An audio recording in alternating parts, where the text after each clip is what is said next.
Hello mes belles créatures, j'espère que tu vas super bien. Chez moi également, tout va bien, je bénis le Seigneur. Alors vous savez une chose, dans la vie, nous sommes très souvent guidés par nos émotions. Nous sommes très souvent guidés par ce que nous pensons, ce que nous voyons, notre façon de voir le monde, notre façon de voir les autres, notre façon de voir les situations. C'est ça qui nous oriente tout doucement vers nos objectifs. C'est ça qui favorise la façon dont nous nous comportons envers telle ou telle personne. Ce sont nos sentiments, ce sont nos attitudes, ce sont nos émotions qui nous guident très souvent.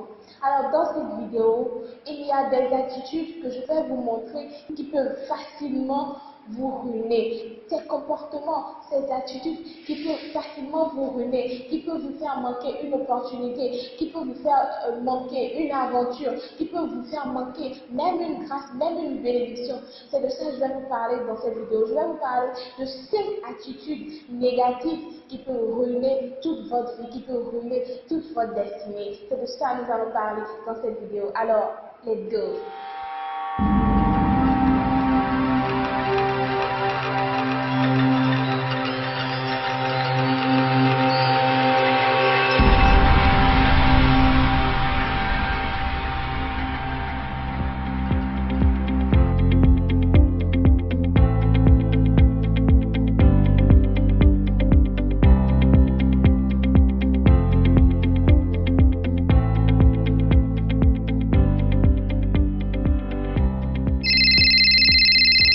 Hello encore mes belles créatures, j'espère que tu vas super bien.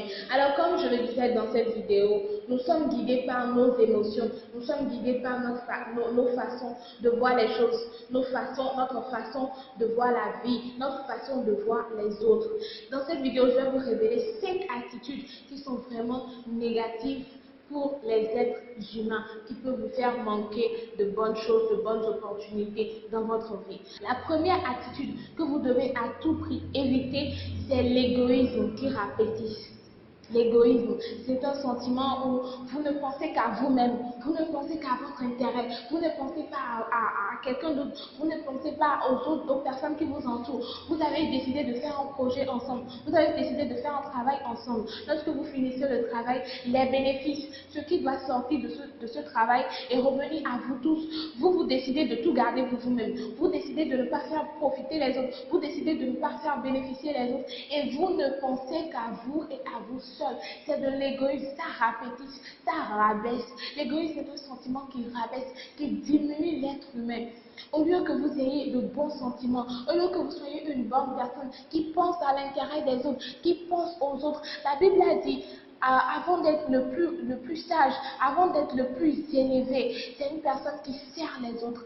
Servez les autres, pensez à l'intérêt des autres, pensez au bien-être des autres, c'est important. Donc vous devez à tout prix éviter l'égoïsme qui rapetisse. Vous devez à tout prix éviter l'égoïsme qui rapetisse. La deuxième attitude que vous devez à tout prix éviter, c'est les préjugés. Les préjugés sont des sentiments, sont des attitudes qui vraiment aveugle. Ça vous empêche de voir les choses claires parce que vous avez déjà dans votre esprit une façon de voir les choses. Vous avez déjà dans votre esprit, ah tiens, ces personnes qui sont là-bas, ils sont en train de parler de moi. Ces personnes qui sont là-bas, elles sont en train de discuter à propos de moi sans même s'approcher d'eux.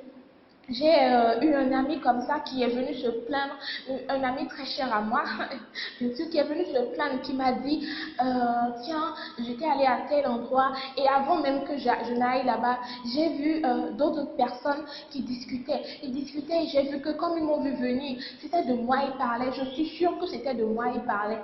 Et au lieu de mener une activité ensemble avec ces personnes, quand il a vu ces personnes de loin déjà, il les a vues en train de, il les a vues en train de discuter déjà, il s'est dit, ils sont en train de parler de moi, je ne vais plus aller. Et il s'est fâché, il est revenu me voir. Quand il est revenu me voir, il m'a narré l'histoire. Également, j'étais choquée, mais je me suis rappelée d'un verset de la Bible qui a dit, quand deux personnes disputent, quand le premier vient se plaindre, on l'écoute, mais quand vient sa partie adverse, on examine ce qu'il a dit.